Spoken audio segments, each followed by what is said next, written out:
Hi everyone, welcome to the Art Agents. We have the mighty Stan Procopinko today. And it is a Kate meal voucher from me, from the Virginians. Howdy. And we have to also congratulate Stan on 4 million views. Woo! That's amazing. 4 million subscribers! Subscribers! Yeah. Stan, how many views would that be? A trillion? I don't know. I can. How 4 many million. views? I don't know. I can check. It's 440 million views. Good golly. Yeah. Miss That's a Molly. lot of people. 4 million subscribers and 5 trillion views. And also, Stan, there's a landmark coming up for the Draftsman, isn't there? Of what's that? There's a subscriber list for that too. I think we're almost at 100,000. 100,000. I've watched every single episode, and every week, every single one, never missed one. And this was way before we met, way before I was working with you. All of this here in Australia, as far away as you can be, in a faraway land that some people even believe doesn't exist. Some people even believe that the world's flat and that there is no Australia. It's just a big ice post and we're all actors. It really does exist, and I live there. And I used to go to teach class, and we talk about the Draftsman podcast. Just imagine that. It was like when I was a kid watching Star Trek, and you'd meet your friends in the street or anywhere you please, and you go, "Did you see Star Trek last night? Did you see Draftsman last night?" Now, how amazing is that? That's pretty cool. It's pretty incredible, isn't it? You're gonna make me blush. So, that's my total intent. You should have put rouge on, Stan, so that no one could tell. So you'll have to do well, that. you made my video so gray. Well, I'm not the technical support here, so Rachel and Melanie will have to take the brunt of that. I'm not It's sure so what great I to- do. No, It's so great to be the king. So, Stan, the Draftsman is coming back. Is that correct? no. I've been misled. We got a few episodes coming up, Yeah? but Can you leak anything? it doesn't. No, we're not like coming back like for on like a regular basis or anything. When we stopped the podcast, we mentioned, I think, that we'll occasionally drop some episodes here and there. We're not like leaving forever. So we had our Kickstarter, 2 books that I'm making. Yeah. Yeah, one is on hand anatomy, and the other is it's just my art, my drawings. And one of the stretch goals for that was the people who fund it get to choose the next 2 episodes of the Draftsman podcast. So Oh. we did the survey. We gave them a list of several options, and we know the winners. We know the episode winners now. So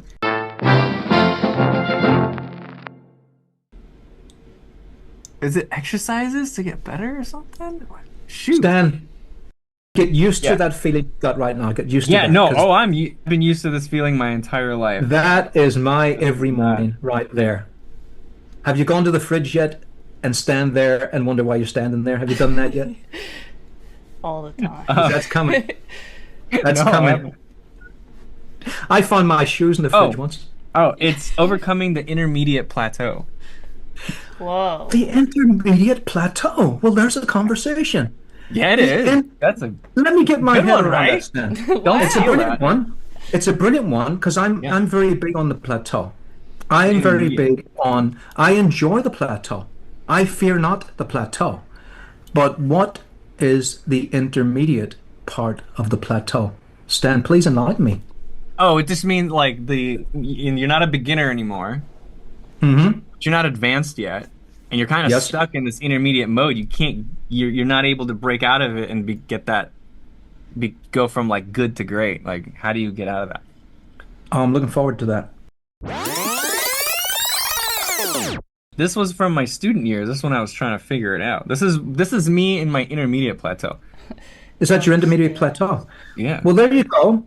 Look how great it is to be intermediate on a plateau. It's all waiting for you in the second episode of The New Draftsman, right there. It's So, incredible. so would the next step be like when you start designing it more? So, Yeah, I'm still trying to figure out how things work. Like I was able to copy really pretty well. Like if I had a photo, I could just look and kind of like translate it over. Um, but you ask me to change anything, everything falls apart. You ask me to design, it's like, no, can't do it. So yeah, it's about understanding it to a level where you don't need to copy it one to one to make it look good. You can have an opinion about what you're seeing and then execute on the opinion in a way that looks even better than what you're looking at.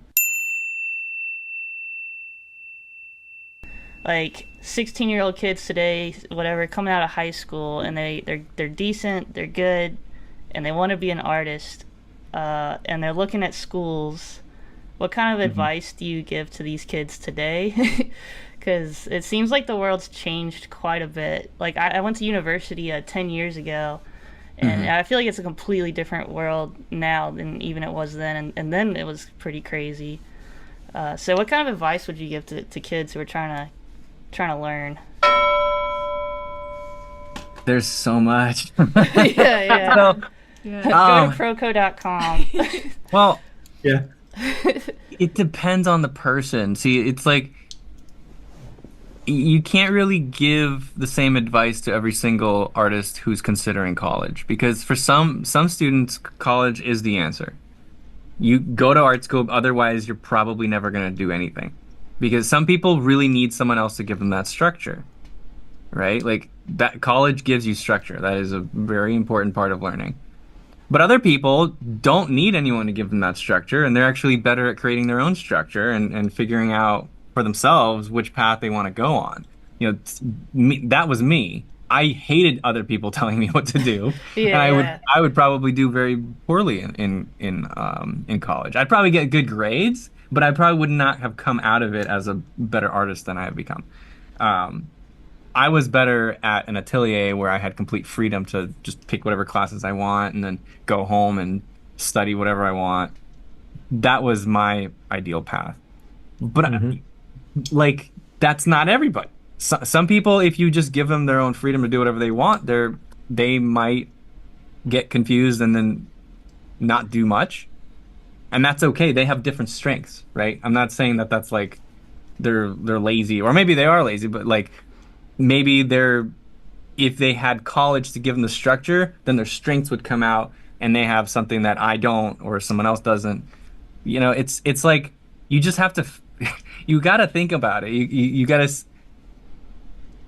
to know yourself and think if you need this, and also if this college is actually good.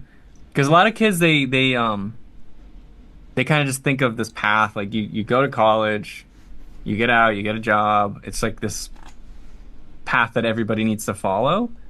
Um, and so that's why they do it, and they don't really think much of it. Um, but not every college is really going to give you that thing that you need. Some colleges suck. Some are really good. Um, so do your research. Who's teaching there now? Are they good artists? Like, if you're signing up to if you're going to a college, it doesn't matter what the name is of the college. What matters is who your instructors are going to be. Are they good? If you're going to be taking a workshop from these people for 4 years, basically, is it worth it? Is it worth? And then also, how much does it cost? Oh my Like, are you God, going to be yeah. in debt for 50 years? That's what got me. That's what got me. One semester, and I was like, I'm out. I'm out. I always see when I do my drawing basics critiques. I always see you guys in there, and I'm like, "God." Oh goodness. Wait, which one of Virginians. you is the one with the Quiznos The little the, character? the little hamster? Yeah, that's me. That's okay.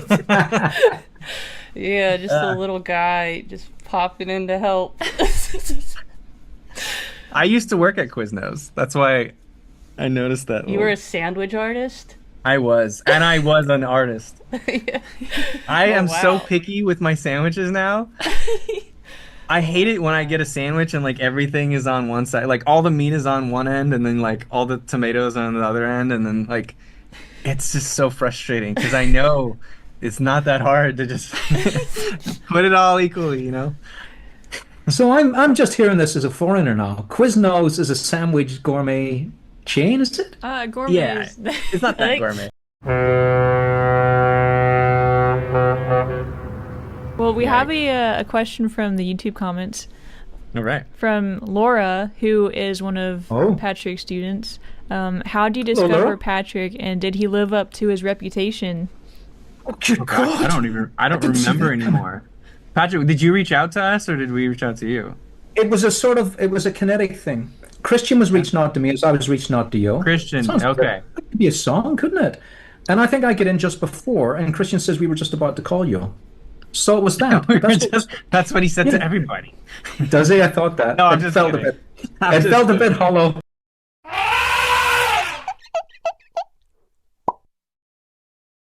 Hold on, Stan hasn't answered the last part of the question. Did he leave? Oh, Did he the live up to expectations? your Oh, yeah. expectations?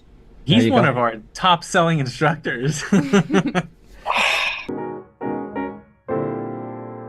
Yeah, because I used to wear the lavaliers on the I know little ones that are like right in here, the little ones, and Yeah. record to my hip.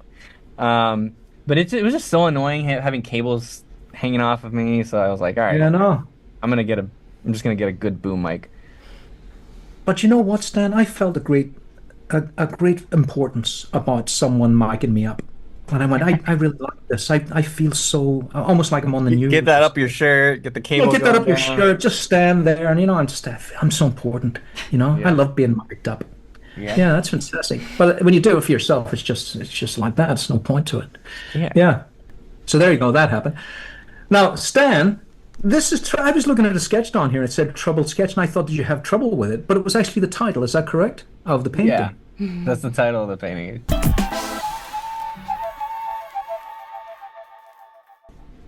My last large oil paintings that I did before I went like really all full time on the teaching stuff on YouTube. Because Yeah.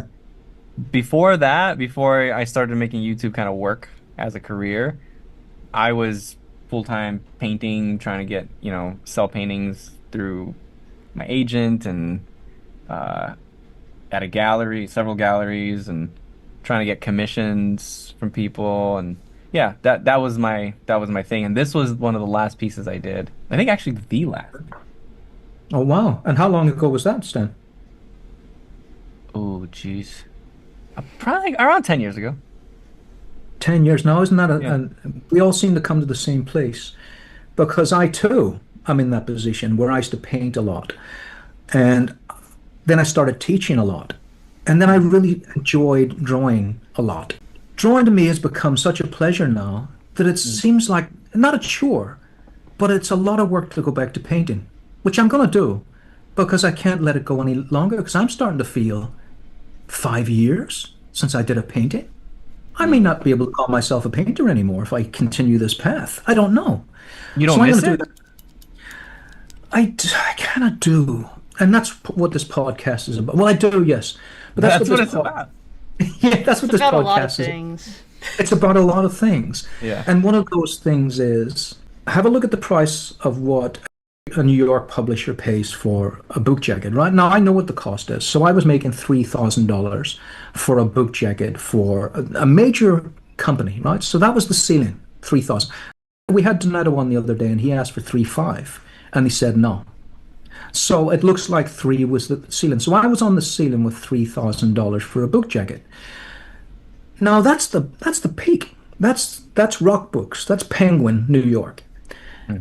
When you come down, you can end up with $100 for a book jacket in a small publishing house. And Dave Seeley said, do the math.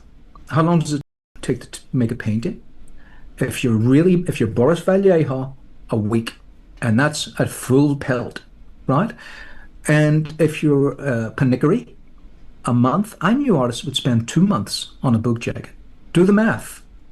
You Yeah. cannot survive, because that would also mean you're doing a book jacket and then there's another one on your desk. You have to then seek God. other work, and there's a week gone. Do you know what I mean? And then you're Yeah. gonna have to quibble about sketches and get them approved, and there goes another bunch of time. Mhm. It's not sustainable. So you need another stream of income. And that's what this show's about. So Stan, when you were doing the gallery stuff, Mhm. was it filled with anxiety, or were you just loving the world because things were Oh, always fine? it was filled with anxiety for sure. Yeah. Yeah. Oh yeah. Yeah, because you never know what's gonna sell. I'm also trying to figure out myself as an artist. Back then I was like early, mid 20s. I didn't know what I was doing, right? I didn't want a regular job, but I had to try to figure out how to make this thing work that I told my parents was gonna work. The big promise. Yeah, I was like, hey, I don't need to go to college. What's college for? Now, Stan, before we go any further, how proud are they of you for making that choice? Now, They're proud, yeah. I bet they are. I bet Yeah, they they're are. happy. They're happy. And, They're more proud and that I gave them 3 grandkids though. but I was the same. I had, everyone thought I was the biggest loser on earth. They went, What what a do you mean loser. thought? Here comes the loser. And especially, Who are you talking about? Wait, who thought you were the biggest loser? What is that? everyone in my village. I wasn't from a village, but I was Why? from the city. What did you You know, do? I became an artist. Oh, because you became an artist. Yeah, You and were they the wouldn't biggest even, loser. Stanley wouldn't even say the word. They would say, "Are you still?" And they would make a You song. still doodling?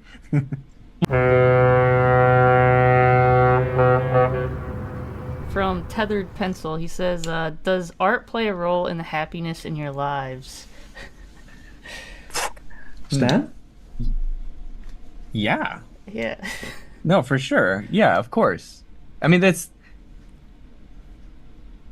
if it didn't, I wouldn't have pursued it, Mm-hmm. right? Like I made a lot of bold decisions as like a kid trying to become an adult. All of it was based purely on just gut instinct of what I wanted. And so yeah, if it didn't make me happy, I wouldn't have chosen it. Yeah. So 'Cause even when you were working on things that, like when you were in the gallery space, when you were filled with anxiety, is that Yeah. So that every career has a balance of like I love doing this stuff, but then it comes with all this baggage that you got to deal with, right? It's nothing is like this perfect, pure happiness. Yeah, Um, it's a deep question, actually. Yeah, It's it a deeper is. yeah, question than it first seems. yeah. So parts of my day were filled with anxiety and trying to like figure stuff out, but then the part where I would sit down and paint, that I was very happy at in those moments. So Yeah. the actual art making never really gave me anxiety. I'm always filled with like lots of energy, excitement, or extremely calm. Yeah. It's like two extremes. I could be either in like the Zen mode of just super calm and meditative, or just like excited about trying to figure something out, and experiment with something that I have in my head. Um, yeah, I don't think I've ever really had a bad time drawing or painting, even when things aren't working out. It's still kind of fun. That's a linchpin right there, Stan. That's the linchpin right in the center of the podcast as well. There was no work where I came from because I was in a war zone. So everything was crumbling around. I went to London with no money. Well, I had £100. I sold everything I owned. I was worth 100. That's how I worked out what my worth was. I was worth £100. Yeah. And I remember being in a bed sit meant you had a sink in your room, and I could see it from the bed. I went, Patrick, you've made it. And then I almost burst. Then I almost burst into tears. And the lights went out, and I went, what has happened? And you had to put coins in the meter to get lights because it was a slumlord world.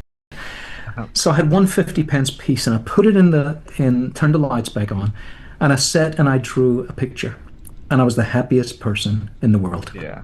I believe if you've got art in your life, no matter what, you've got something incredible that you can always rely on. Mhm. Always. I think everyone's probably got an art form that they could enjoy doing. I don't like dancing. You know. Oh, I see what you mean. You don't like the actual getting up there. Is it because you Yeah. feel like you're not a good dancer, or you just don't like the feeling of moving around like that?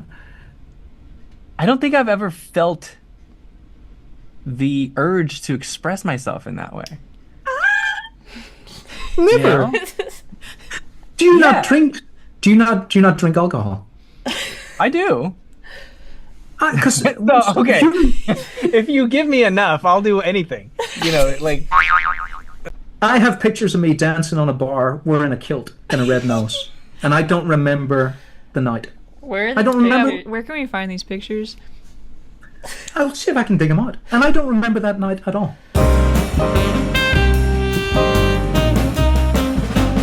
I have terrible anxiety going to the dance floor because I don't know whether you should start dancing as you're walking toward the dance floor. Because there's something comical about you walk to the dance floor all serious and then start dancing. I mean, that seems idiotic to me. I think I shimmy to the dance floor and then break off. okay, this seems different though. So you have anxiety, but you still, for some reason, have the urge to do it. You want I've to got do the it. urge to do it. Yeah, I I think so. don't.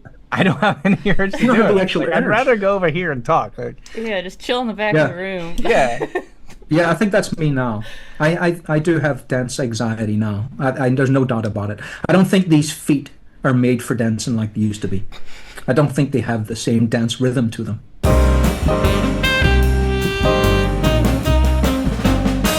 Any other art forms, Stan, that you recoil from? Like I'm bad at singing, but I'll like hum to a song and No, I can teach you to sing, Stan. I can Huh? teach you. I can you teach you to teach me sing. to sing. Yeah, yeah. Just follow this. You ready? Yeah. Bye bye. No, thank you. You just low B's. Bye bye. Buddy, bye. There you go. You're singing. There you go. I did There it. you go. You're a nightclub singer. I'm a great singer. You can grab the mic. You can You're grab a the good mic teacher. any ways. Now, Stan, I think we've gone off We are off Yeah. the Kilter. rails. off course a little bit. We Off do course. have That's another back. question. We have lots more questions we could kind of go Go through. ahead. Ask questions for Stan. I love that drawing, Stan. Oh, thank you. It's wonderful. All right, I'm not Especially sure that. if I'm pronouncing this correctly, but Tamirlan says, Stan, hello from Kazakhstan, following you since Hello. 2015. I have a Wow. question. Have you ever explored the differences between Russian and American artists? What can each of them learn from the other? Whoa, good question. Oh yeah, I mean it's hard to say what is an American artist. There's so many types because you got the American illustrators, right? You got like, Rockwell and Leyendecker, like, that kind of stuff. Um, Wyeth, um, Which one? both, all three or four, Yeah. whatever. How many are there now that are Three. actually? I think it's Jamie, NC, and who was the most successful one in the middle that I didn't care for I much? mean, the one that Angela. I enjoyed the most is NC, but Yeah, me too. yeah. The difference is, man, but oh yeah, so I was saying like, but there's different ones. Like we have California style art. This is more, impressionistic, and then you go to the East Coast and you got New York, which is much more European, where they're like site size method, very layered paintings. It's very different. I mean, I don't know what you would consider American. It's kind of just like a hodgepodge of a lot of different stuff. Yeah. But Russian art, I feel like is a lot more kind of like this one thing. Like a Russian painter when you see it, right? Like it's Yeah. like very obvious. And what can they learn from each other? Well, I never went to art school in Russia, but I have friends that did. And they have very different teaching styles there. I, and I'm not sure what's better. I'm still kind of torn. Like in Russia, they don't go up to your drawing and draw on top of it. They don't demonstrate as much. They don't like in America. You'll have class starts and the teacher will do a demonstration and talk and show you stuff. And then you go up and you do it, and then the teacher comes and draws on top of your drawing. It's very hands-on. But in Russia, that's like the teacher's there and they just like guide you. You're driving the whole time. Um, and I think the two extreme, something between those two is probably the best because there's definitely advantages over to both of those. Um, they also one thing that it kind of stuck with me in the way they approach drawing, and you don't it doesn't come across that way, but they always design based on what looks good, not based on what they're seeing. They're changing a lot. But you look at the Russian Academy drawings, and it looks like they copied it really well. But they changed so much. Yeah. They push structure, they push gesture, they'll change values completely. They'll change contrasts in areas, they'll completely obliterate details in another area. It's a lot of just feeling it and not like they're not judged on how accurate it is. It's like if somebody's copies it exactly, the teacher might just come by and be like, boring. Like, what are you doing? What are you trying to do Yeah. here? As they should, yeah. Yeah. Whereas in America, you copy something perfectly, it's like, oh my God, how'd you do it? Yeah, that's a shame of the world, isn't it? That has become the gold standard, and Yeah. that worries me a lot. I'm trying to break that cycle, and you broke it here nicely, Stan, with this lovely drawing, by the way. Oh, With that's I'm my looking wife. at I know she's beautiful, and you got that lovely value control over the nose and the upper lip there. That's what I'm really admiring there. And Mm. you'll get people, and they'll take that upper lip and they'll put a big line across the top of it, and it just looks horrific. You know what I mean? They'll delineate the actual line. We've used the values and broke them as well for that upper lip. Yeah. So that's what I'm admiring there, from the nose to that upper lip, because you've got a series of short demos that I'm looking on right now, and I think this is so important. Value control and the family of values and where to put them. I think that is a really, it is on another level because it's asymmetry within value. I'm just doing a love fest there, Stan, and we were Oh, talking thank up here. I advised Stan to put some blusher on so that we wouldn't see the blush. Yeah. But every once in a while, we gotta love ourselves and our art a little bit to move on. And I think a lot of students are very down on themselves too, where they don't love themselves enough like they should. Enjoy your wins, I think, is a bit of good advice as well. But I'm hogging the show. What do you think, Stan? That's me just off on a. Yeah, I agree with all that. Yeah, Yeah. absolutely. I was a little bit too arrogant when I was a student. Yeah. Very But we all do. confident. That's in your 20s, isn't it? Yeah. When I was in my 20s, I was like those big boxing kangaroos. Nobody could hurt me. I was frightened of nothing. Walking empty streets, down in Brixton, London. And fearless, absolutely fearless. Yeah. It's good. That's It part of again, your that's the 20s. kind of stuff like it could be bad. And It I could can be. remember moments when that arrogance was bad for sure, but it also is really good. Like that's the reason I didn't go to college. That's the reason I didn't go get a regular job is because I had way too Yeah. much confidence that I could do it. Um, yeah, if I was realistic with myself, I probably would have been like, it's probably better to just do something more for sure, Well, something Dan, guaranteed. well, I'm gonna define it right there because I think of, I often ask myself, what's your strengths? Because I don't think you should ask what your weaknesses are with a loud voice. We can do that, but what's your strengths first? And I think that your strength is that, and I felt that was my strength as well, that I was a decisive person. So I had that decisiveness. I said, no, I'm not going to do that. I'm going to be an artist. Hmm. Or as people heard it like this, I'm going to be an artist. That's how it was heard. They With their didn't. pinky out. He says, "Oh well, he's lost, isn't he? There's no chance. He's We'll have to crazy. support him. We'll have to support him for the rest of his life. He's obviously Yeah. going to be drawing on pavements with chalk. That's him for now." But what Well, would you say? unfortunately, a lot of times it ends up being true, though, right? Like It is true. that's the problem. It is true of a lot of people, but I think they're still probably happy. What's your inner That's core a tough strength? question. I had I know. like a crazy job interview one time, and the dude asked me what my fifth dimensional ability was, and I sort of What the feel hell like does this that is mean? like that.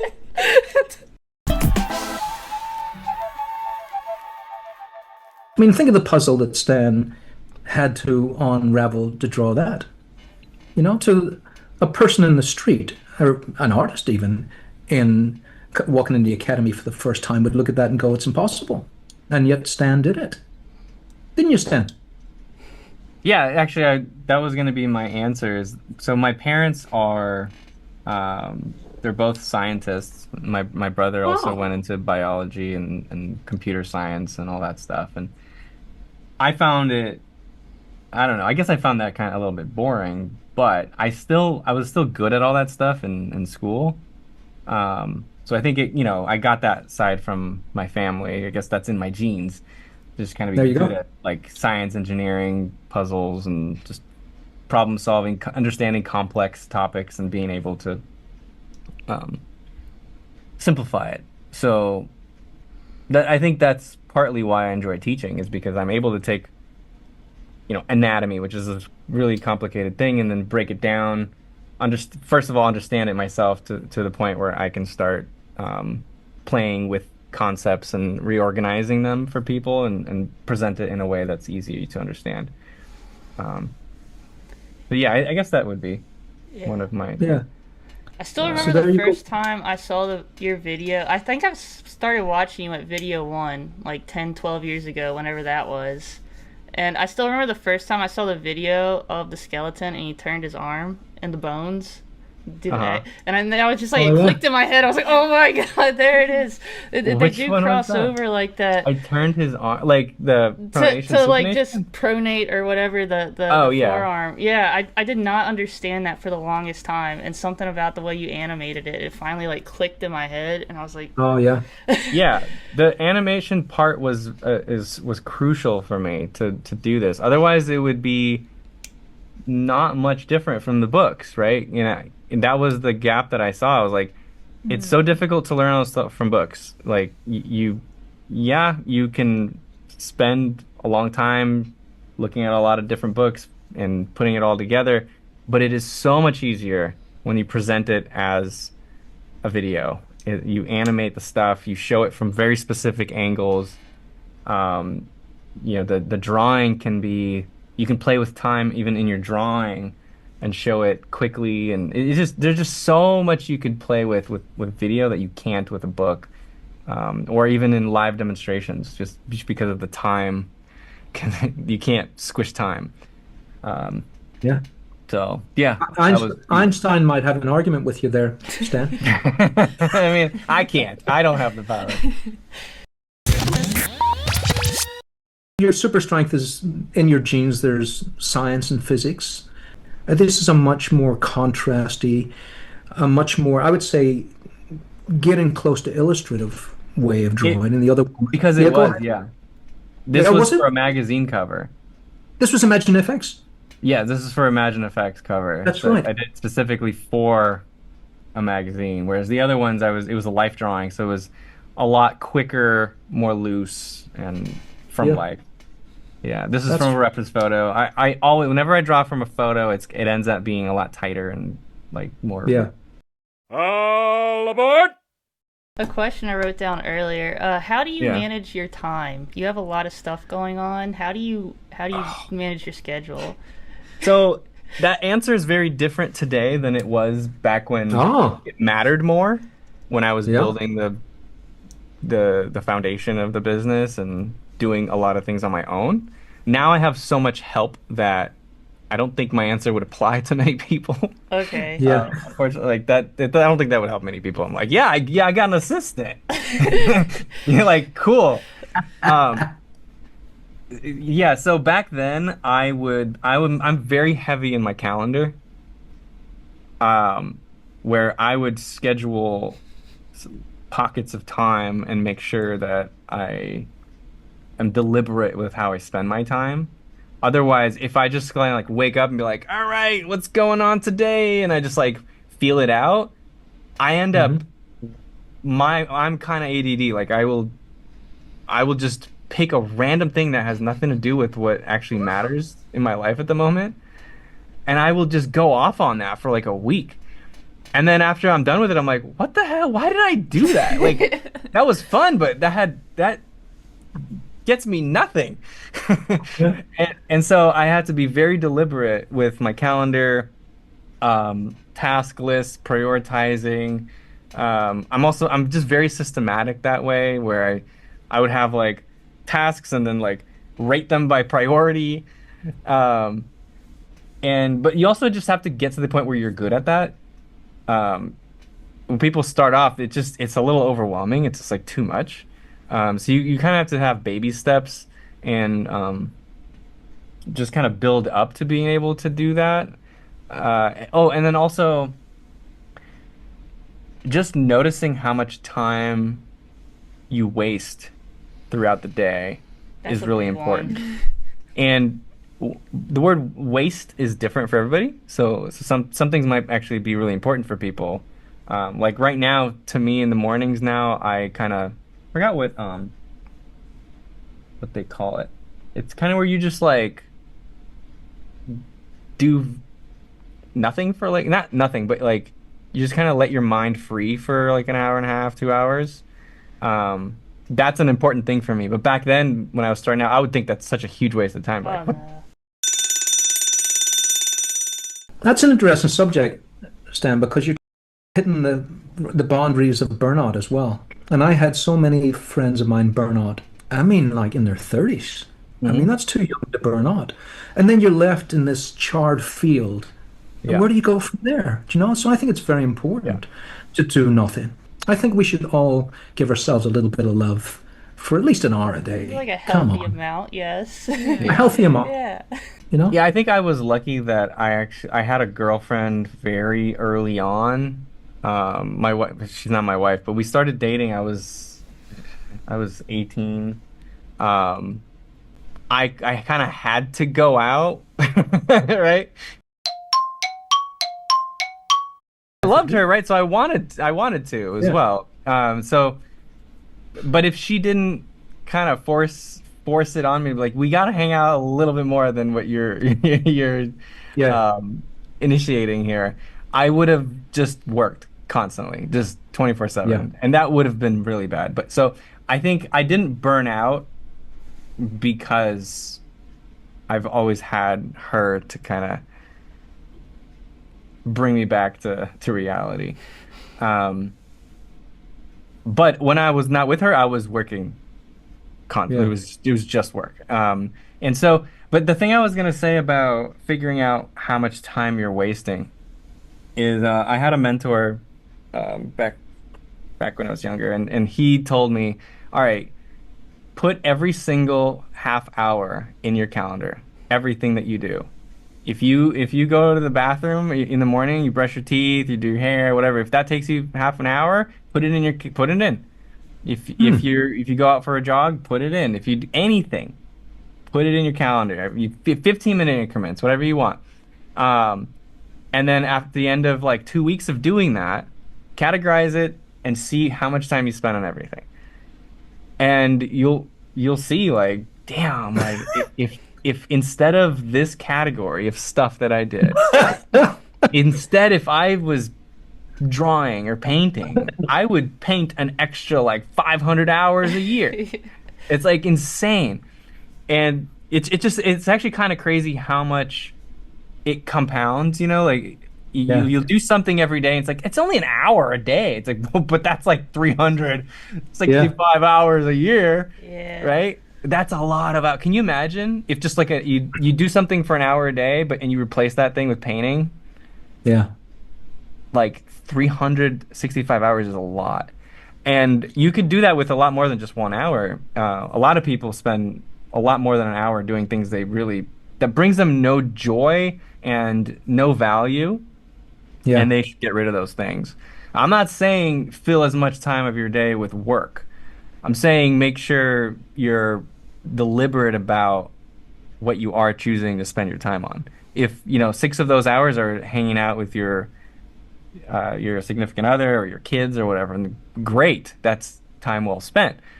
But Yeah. if it's you on your own watching YouTube of just like Oh, random not nothing videos, then that's probably not bringing you much value. That can be yeah. replaced.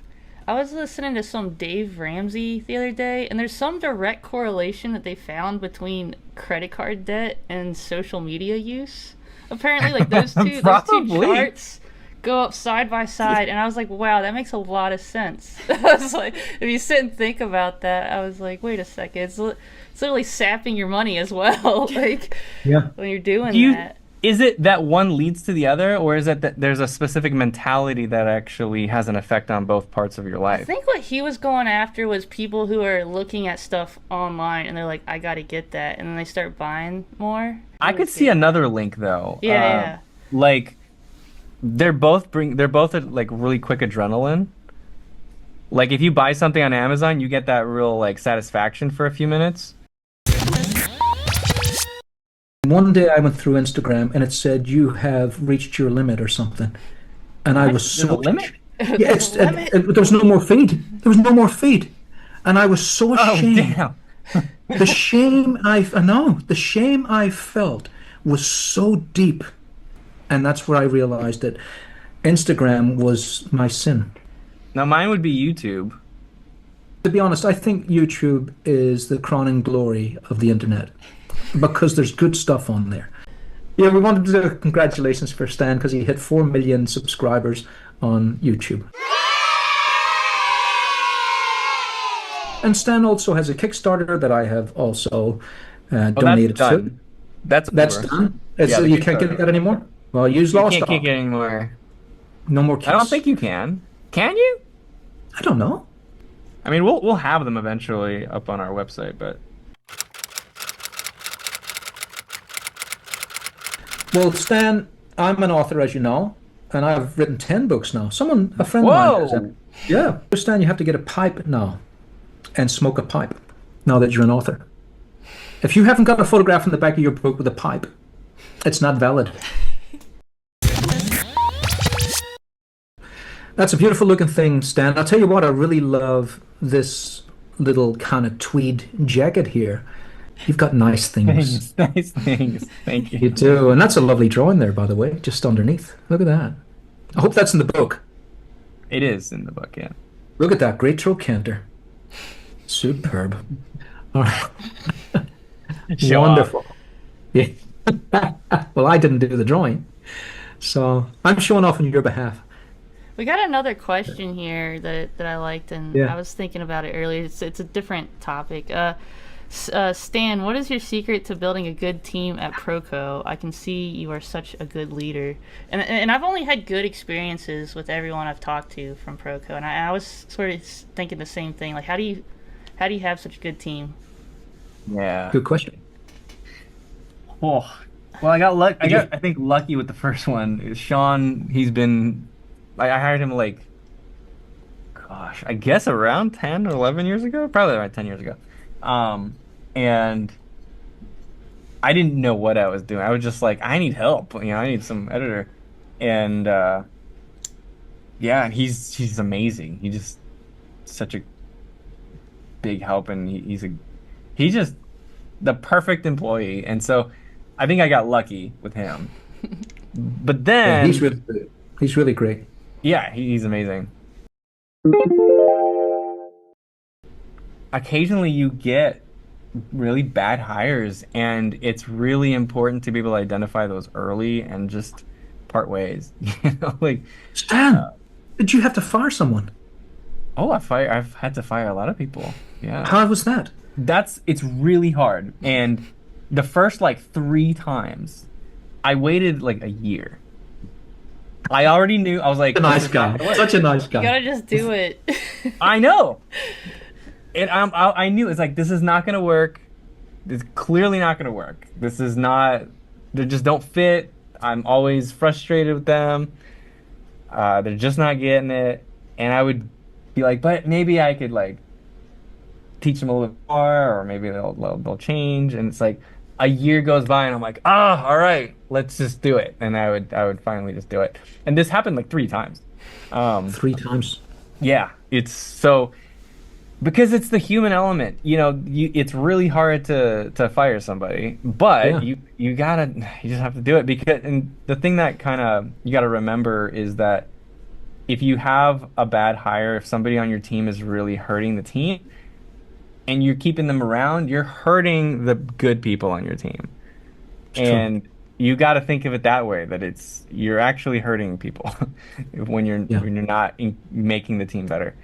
Um, so that's one is just make sure everybody who's on your team is supposed to be there. Two, treat everybody who's doing a great job really well. Make sure keep people happy. And three, just be somebody that people want to follow and work with, work for. It's Stan's day today. This is Stan's day. So, Stan, I'm looking forward to these books. I can't wait. When will we see them? In our This summer. They should be in your hands by sometime in the summer. I'll sit out the back there. But All isn't the it parents. always summer there? You guys don't have snow, right? Anywhere? It has apparently it snowed in Brisbane in 1912, Okay. but Okay. it was just a few flakes. Apparently, it's just a few flakes, Yeah. but it was a wonder. It was a wonder. Everyone came out to see it. But I came from the What frozen happened in the north. air that day? I don't know. I have no Weird. idea. I'll have to look back into it. But I come from the frozen north, so Right. I shrugged off a big bear coat in London that I'd been wearing for 6 months when I went to Australia, and I went, never again will this coat exist. And I dropped it at the airport and never wore a big coat ever again. Really? You Never just threw again. it away? I just I left it for someone because it was a really expensive coat. And it wasn't expensive because I was rich, but when you go to a city and you're poor and you meet other people like you, there's things they know. It was a secondhand shop where students could go to get one coat that they could wear all winter and look like $1 million. So there you go. Look, it's about me now. Stop. Is there, is there any Wait, more what? questions? Is there any more questions for Yeah, we Stan? have some questions we could dig through. Yeah, Laura asked a couple questions. So her first one, Laura's one. Stan, is there anything you refuse to draw? He he he. Like how Refuse to draw. I mean, not really. Nothing I refuse. I mean, unless it's like just really inappropriate. I don't know. No. I think the question comes from like, am I like some people really don't want to draw hands because they don't know how to draw hands or something, right? Yeah. Is that where the question's coming from? I don't think so. I think I'm down for trying to figure out about anything. I definitely prefer figurative stuff. I really enjoy drawing faces and anatomy and stuff like that. Animals are fun too, but many of them are just covered with so much fur. It's kind of That's like right. I'm just drawing fur.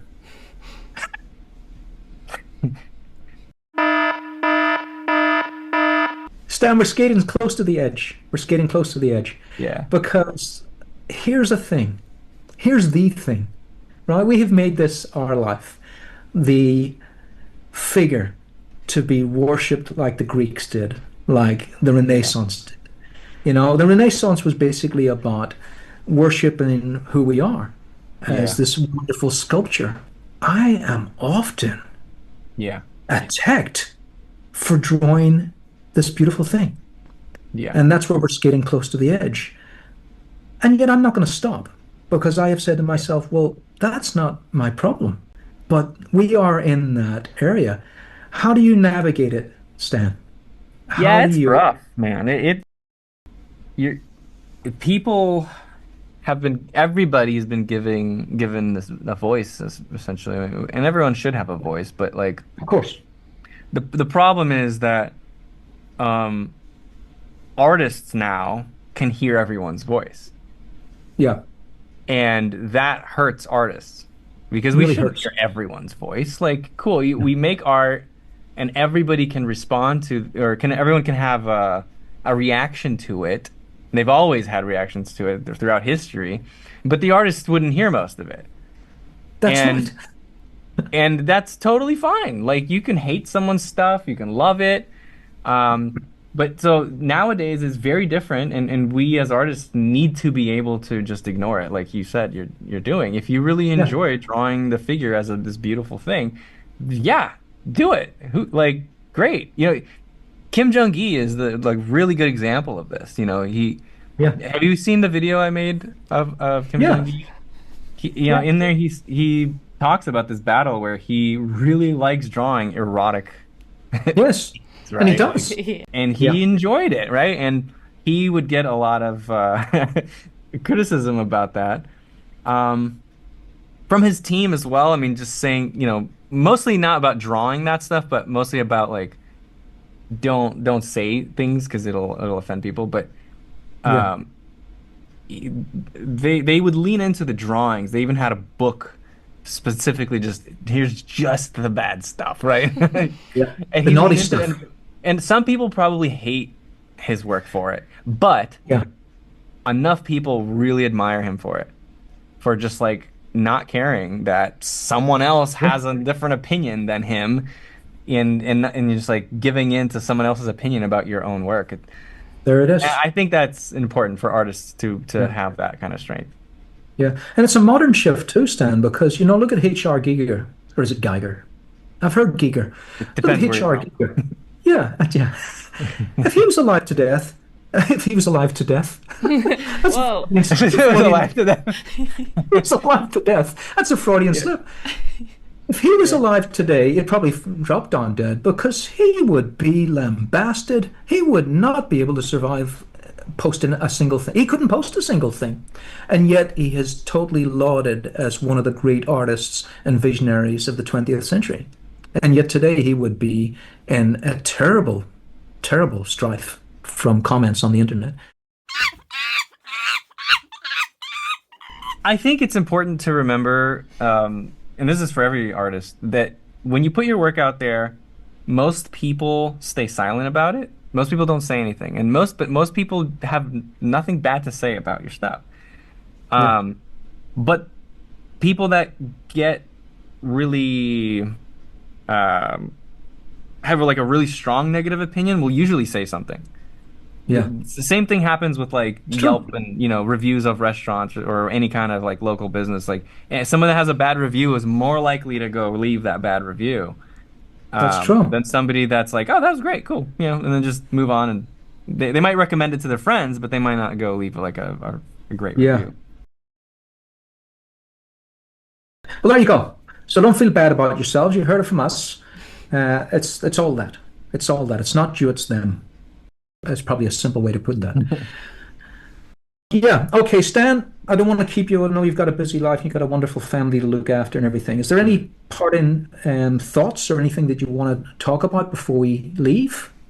I guess my parting words. I guess go check out my drawing basics course. Yeah, I've been learning from it. Like, just redoing Okay. some of the stuff that, I haven't done in a decade. Just drawing a Yeah. sphere. You're like, just to go back and do it again is helpful. And Yeah.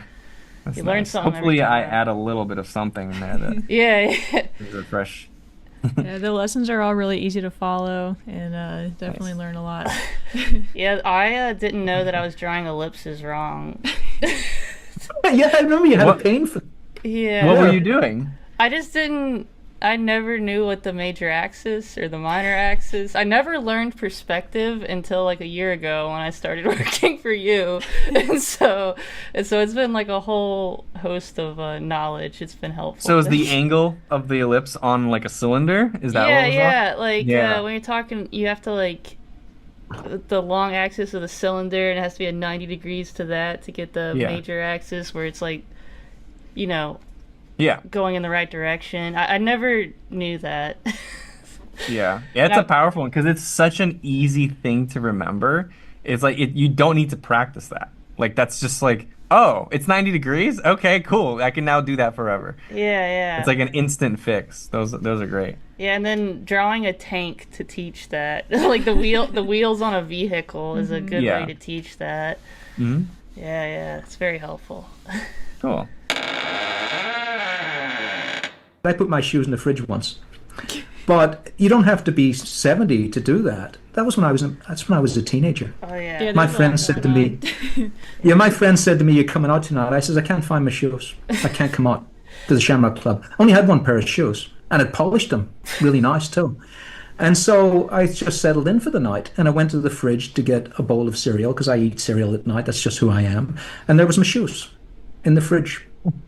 So I think you've got early onset there, Rachel. Probably. Yeah. I got too much going on in here. Got baked in the sun a little Yeah. bit. Yeah. It's lost. You guys asked me about like how do you hire, right? That was one of the questions. Yeah, earlier. yeah. One of the people earlier asked. Yeah, and I guess I didn't say that, but like one of the better ways to then look for the best candidates is using your network. Yeah. Because now I know so many good instructors, and among those good instructors, they're gonna know someone that may be like a good editor or a good anything, right? So just now I really tap into that network, but Yeah. initially I think I just got lucky because when I first started, I didn't have a network at all. I just went on Craigslist. Actually, I just put up a job post on Craigslist. Did you? Yeah. Wow. That's how I found Sean. Really? Craigslist. Yeah. I was lucky. Look at that. That is amazing. And Sean does the video edits, doesn't he? He edits all the videos. Is that right? Well, he doesn't edit all the videos, but No? back in the day when it was just me and him and then one other person, and yeah, he edited half. I would edit half. He would edit half. We would both kind of tag team it. Nowadays we have I think 7 editors.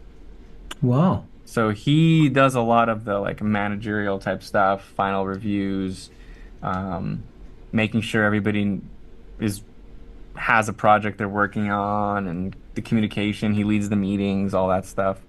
But he also edits, but just not like that's not like his only job. Okay. Des Embre asked, how did you meet Marshall? Marshall, Yeah, that's a good question. that was another one where that was pretty early on, where I didn't really know that many people to tap into. I was just reaching out to people online, and I believe neither one of us remembers who reached out to who, but we both at the same time were like, "Oh, hey, I should reach out to this guy." And so it was like one of us actually reached out, and the other one was like, "Oh, hey, yeah, I know you. I've been watching your stuff or whatever," and we just met up for lunch because he was only like an hour away from me, and then yeah, it was love at first sight. What did you have for lunch then? Do you remember that? God, no, I don't remember. I don't remember. I know we went for a walk. What is it? Okay, anyway, it doesn't matter. And it was like an hour and a half drive, and it was closer to where he was. And so I would stop. He was along the way, and I would stop there early. To beat traffic, I would leave like 3 or 4 hours early, and we would meet up. We would meet up and go for walks and stuff once a week while I was doing that. Yeah, but it was really just one of us reached out to the other. It really took initiative, right? Like it was something that you kind of have to like. Yeah. You kind of have to do. So that's important. You kind of It have is. to build your network intentionally. It doesn't usually happen accidentally. For some people it does. Some people are born into it. But you could build it. You can build a good network. Like Rachel and Melanie have met each other. Yeah, we met Out at a of- restaurant we were both working at. Yeah. Met in a restaurant. Look at that. And they're the best of friends now. And I'm here. My best friend's my dog. Like, a spade is too big. A spade is That's too not big. a- Bad best friend. Hey, it's a pretty good friend. Yeah. Bit smelly, but pretty good friend. So are you? I'm in Smelly? Brisbane. Everyone's Are you from Easton? Do you They mean just me? don't bathe as often as you do. They don't sweat though, so that they don't need it. They don't sweat. I'll tell you an interesting fact, if you don't already know it. Uh-huh. You can run a dog to exhaustion, even though they're faster than you, right? And it's persistence running. And that's what they do in Africa. They can outrun an antelope because the antelope sweats off its tongue. And so the tribespeople just run at a slow pace continuously. And they eventually catch up with the antelope, and then it does another run. And it can only do about 6 of those before it rolls over and says, I'm done. And that's persistence running. And I did that with a little dog that escaped, a little Maltese. It was running so fast, nobody could catch it. And I persistence ran it all the way to the park. It kept on squirreling around and running off again. And everyone tried on their bikes. People tried in their sports cars. I just kept persistence running. You beat the sports car. Everybody gave up. And I The eventually sports car ran out of gas. Things exploded. It was like Mad Max in the background. Yeah, the wheels fell off. And I got to the park and it just rolled over and showed me its belly. And I lifted it up. And there you go, persistence running. There you go. Hope I taught people stuff there outside of the arts. Today you can persistence run an animal until it rolls over. That's how you catch a dog. All right. Well, Stan, it's been absolutely wonderful. I'm so happy that you made time for us. I know you're so busy, and what you create and put out in the world is just sensational. It's just amazing. I am so lucky and so glad to have met you and to be part of the Proco universe, which I think is a healthy place to be, a fun place to be. I've been in your studio. And you can always sense an atmosphere of this is a nice place, and that was a nice place. Yeah. So I wish you all the best in the future with your Proco endeavors. Just briefly once I talked to Marshall, and I did an egotistical thing. I says, Marshall, do you know who I am? But it just meant, do you know who I am? In case he just thought I was just some guy. He says, oh yes. And so he didn't say it with an English accent like that. Arius.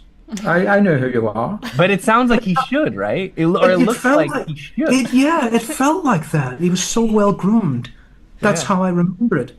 Oh, you're a nice fellow. Yes, I think I will. You know, just perchance. Thank you for the good questions. Yes. Thank you. That's from Rachel and Melly, the questions. Yeah. Well, I'll end it here, Stan. And I look forward to further collaborations with you in the future. Yeah. And I'll be watching the postbox for those books all summer until winter. All summer until it's your winter. Yeah. And I'll just sit there, and when the snow never will come, but I'll just sit there and wait for those books. I don't have a physical copy. The pictures you see, they're all Photoshopped. That's not. Oh, really? I remember very clearly the first day when the box comes, because with the publisher you get 10 copies. For yourself, and then the rest are, out in the world. And I remember that very day opening that box and taking that first book on. Don't forget, Stan, to give it a good smell. Give it a good sniff and smell those pages, because it'll never smell the same again. And just enjoy that moment, because it's don't have music on. Don't enjoy that moment. It's a wonderful moment when you open your first book. Don't waste it, Stan. Don't be an animal. Don't just get in there and snuffle around and tear it out. Take your time with it. Yeah. Enjoy the moment. That's my advice as a fellow author. Are we saying the goodbyes now? Rachel, hey, you two, we got lives here, It's places to be. Can we wrap it up?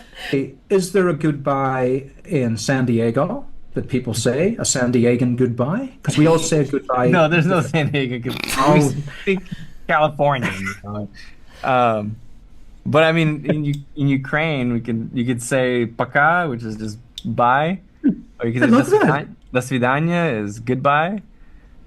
I like the first one. "Пока." Пока?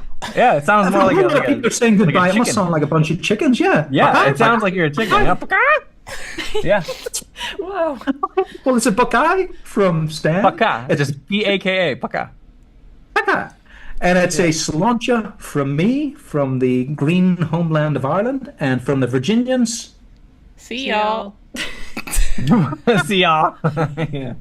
All right. Oh, there we go. Good Lord, we're on the moon. All right.